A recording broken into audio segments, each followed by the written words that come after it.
Dans les entreprises de plus de 300 salariés, il y a le bilan social et dans celles de moins de 300 salariés, il y a le rapport annuel.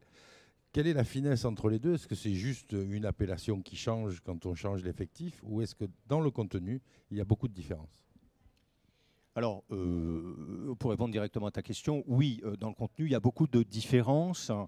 Le bilan social dans les entreprises de 300 salariés et plus est beaucoup plus fourni en informations, notamment sur toutes les informations qui concernent les rémunérations.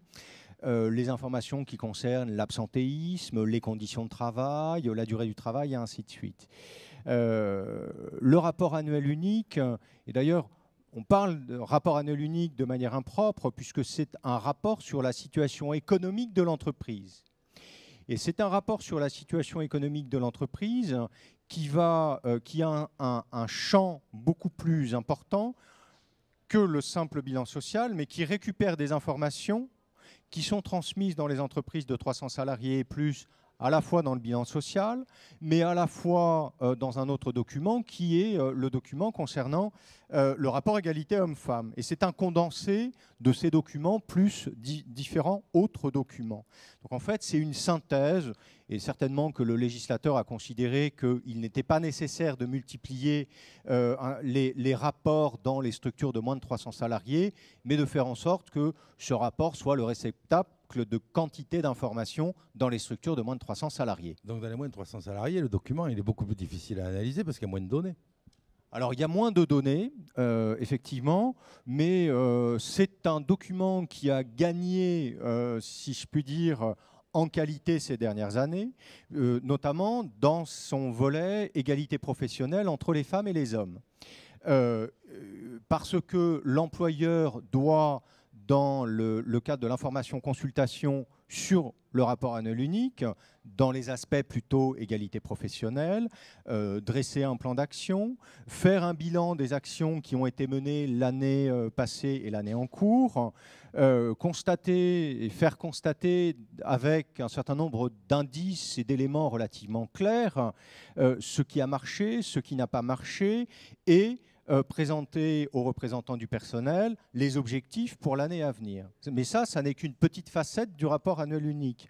Le rapport annuel unique, aujourd'hui, depuis sa dernière modification dans le cadre de la loi du 4 août 2014 sur l'égalité professionnelle, a été enrichi d'une matière. Et aujourd'hui, il y a 8 thèmes. 8 thèmes qui vont embrasser une partie économique, une partie financière, une partie comptable et une partie qui porte sur le volet social.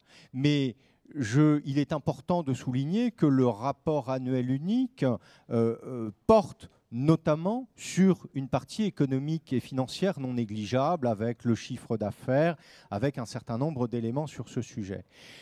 Là, ce qui est important pour les représentants du personnel en la matière, c'est de faire un vrai travail de fourmi et de demander et d'exiger de la part du président de comité d'entreprise, certes, des informations quantitatives, le nombre d'entrées, le nombre de sorties, mais aussi des informations qualitatives, les postes concernés et les salariés partis, quelles ont été les décisions de l'entreprise quant à leur remplacement, quant au fait d'avoir décidé de geler les postes, parce que ceci a des incidences sur les conditions de travail des salariés qui restent dans l'entreprise.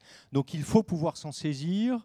Je terminerai éventuellement sur ce terrain-là. Ça n'est pas un document marqué du sceau de la confidentialité. Le Code du travail a prévu que ce document soit porté à la connaissance des salariés par voie d'affichage. Donc il y a aussi une obligation qui incombe à l'employeur de véhiculer ces informations-là auprès de l'ensemble des salariés, et il ne faut en aucun cas que les représentants du personnel et les membres du comité d'entreprise culpabilisent à un moment donné. Est-ce que l'on doit garder ce document dans le coffre-fort du CE, ou est-ce que les informations doivent circuler?